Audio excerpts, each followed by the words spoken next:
Hey everyone, Isabel Fox here, and today we're talking about my favorite topic, which is relationships. And I'm going to share with you my 5 top tips for making a relationship work in the industry. I've got some good news to start with. Many people think that having a successful, monogamous, long-term relationship isn't possible while you're working as a sex worker. And I'm here to tell you that that isn't correct. I've had a number of successful, committed, and monogamous relationships while working as an escort, and I'm going to share with you the top key things I've learned that have helped to make that possible. The number one and the most crucial point is to talk about it. Generally, when you begin in a relationship as a sex worker, both you and your partner will instinctively lean towards the whole, let's just not address the elephant in the room. If we pretend that it isn't happening, there's no problem and we never need to talk about it and everything is fine. This never works. You need to become comfortable with talking about it, because when you do, it loses its power over the both of you, especially over your partner. And if you don't learn to talk about it and normalize it to some degree, your partner will generally construct a picture of what your job is based on their own insecurities and incorrect perceptions. It almost always bubbles up in other ways in your relationship anyway. So the sooner you become comfortable and confident in talking about your job with your partner, the better it will be for your relationship. Now, you may need to actually support and encourage this at first, especially if your partner has never dated a sex worker before, because this will be awkward and uncomfortable. But you need to push past it, because once you get past this point, a lot of growth happens for you both. 2 is be honest. I really stress this with people. If you start dating somebody and you're already working, I suggest that you tell the whole truth and upfront, and that you let your partner make informed decisions ahead of time about what you do for work and how they feel about that. Firstly, most secrets actually come out in the end.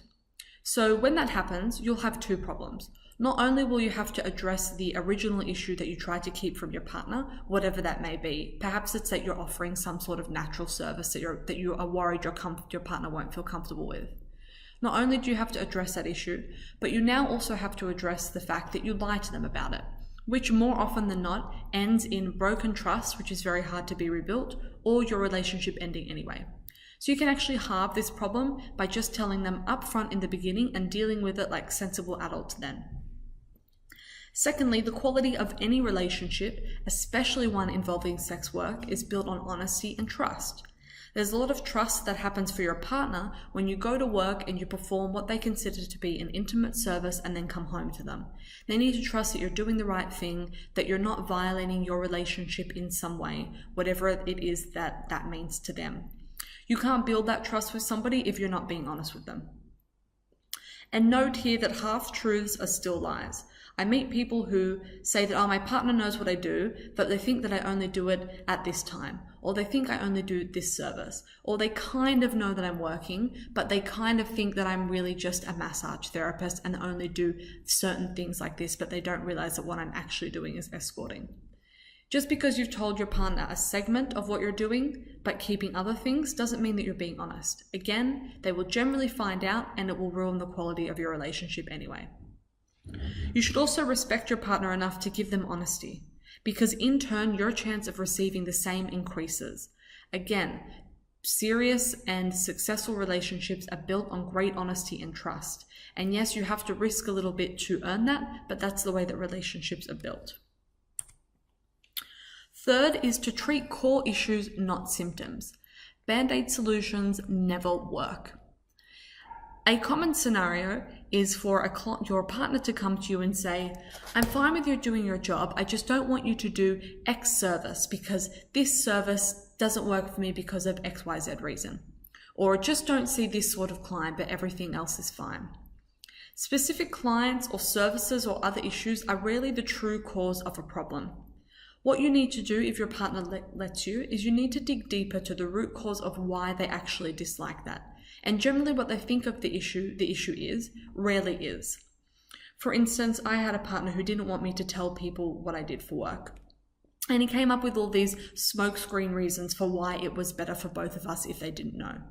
Now, when he let me, I actually dug deep enough to come up with the fact that the real issue that he had was that he was worried about being judged by other people for what I did because of the social stigma that surrounds sex work. Now, that's fine. It's fine that somebody has a certain issue, but you're never going to get past that if you don't actually identify that and work at overcoming it. And the issues that you face with each partner will be different. Perhaps you have a partner who gets really, really jealous and is worried that they're going to lose you because of your job. Well, you need to dissect that and you need to address that with them, because if you don't address that real problem, it will just come up again and again in another form, and you'll become really frustrated and angry because each time you might do what you think is a solution, like, okay, I won't do this service at work, and the next month there'll be a new thing that they want you to do and a new thing, and it will be never ending and it will tear your relationship apart. If your partner lets you, you need to understand what it is about the job that they actually don't like. And it rarely is the job. It is generally some sort of insecurity or social stigma that they haven't addressed before, and you need to really address that with your partner if you want to overcome it. 4 is cultivate support systems outside of each other. When I first started dating as a sex worker, I would spend a lot of time sitting alone in my room with my partner, dissecting my job, just me and him in a dark room for hours and hours on end, without anybody else to turn to for support or anybody else to actually have a check-in on what is healthy and what is another perspective that I could bounce off. So it's really important for both of you to cultivate support systems that you can go to and say, hey, what do you think about this? Somebody who isn't as invested emotionally, somebody who might have a different perspective, somebody who can see things through fresh eyes. Obviously, you want this person to be somebody who you can trust and who is open-minded and supportive about the situation. You should encourage your partner to seek positive outside counsel from those who have been through what they're going through. Just imagine this, your partner is, say, 30 years old, they've been dating since they've been 18, it's very probable that they've never come across this situation, where they've dated somebody who has been exchanging sex for money. You can imagine that that could be a pretty intimidating situation, and also something that they literally have no experience in how to deal and how to handle with. There are a number of support groups that your partner could get in touch with. You can find them on Facebook. They can be contacted through places like Swap. It's a really good idea to encourage them to do that, to actually go to other people, other men, other women who have and are in their position and who can give them helpful advice and other perspectives to see things from.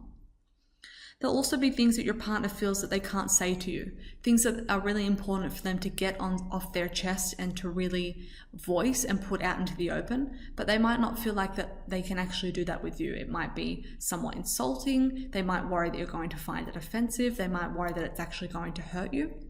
This is actually normal in any relationship. There are generally things that we have that we're addressing that we don't always feel comfortable telling our partner at first. It's really important that you encourage your partner in actually being able to get those things off their chest. And no, like I said in my previous point, bottling things up always ends badly for everyone. So just pushing these things under the rug and pretending that they don't happen are the surefire way that you can be certain that your relationship won't work out. And then you'll end up with these incorrect belief systems like relationships can't work while I'm a sex worker. And that's actually not right at all. They just take a little bit more work. Lastly, number 5, and this is the one that took me quite a while to wrap my head around, is you need to reassure your partner of the value they offer you that can never be obtained through money. It might seem obvious to you how much your partner means to you and how much they aren't work, but your partner will probably need to hear this more often than what you think. Just like often for us women, we need to be complimented more often than men think. It may seem unfair at first. You might feel like your partner needs a lot more reassurance than you've had to give them in other relationships, but this is a common trade-off of the job. And also know that it's generally something that settles down once you start doing the first 4 things over a long period of time, especially once you begin to talk about the job more and normalize it, once you start treating core issues instead of symptoms, once your partner has other support systems to go to, once you've got really good trust and honesty and your partner is certain that you're telling them the truth, you probably won't need to reassure them as much. But in the beginning, you really need to make a concentrated effort to show them and explain to them how much they mean to you and how what you do at work is totally different to what you do with them. You also really need to explain, in whatever way you can, that no amount of money that could ever buy the kind of intimacy you freely choose to give to them. And lastly, I recommend that you really check in regularly with your partner and you remind them of just how thankful you are for everything they give you and what they mean to you. And this ties in with the first one. You might need to do this a bit more regularly at first. And actually, I would recommend this to any relationship, inside or outside the industry. The importance of checking in with your partner. Hey, is everything okay with you? We talked about this issue last month. Is that still a concern for you? If it is, great, let's talk about it. If not, that's awesome. I'm so proud of you for conquering that. If it ever comes up again, you can talk to me anytime. I should also include, maybe almost even as a sixth one, how important patience is in a relationship like this. You will need to be more patient at first, especially with somebody who hasn't been through this before, especially if you've been through it. I've had about 4 relationships now while working as a professional escort. And I can tell you now that by the 4th one, I felt like I'd kind of dealt with everything and my patience started to wane a little bit and I became less tolerant. But unfortunately for my partner, it was their first time dating a sex worker. So I really had to discipline myself to understand that this was the first time for them, almost like learning a new language. If you've been speaking the language for many years, you need to be more patient with somebody when it's their first time. I really hope that those tips have been helpful. They are without a doubt the most valuable things I've learned while being in the industry. I recommend that you give them a try and remember that a positive, successful, long-term relationship is possible for you no matter what you do for work.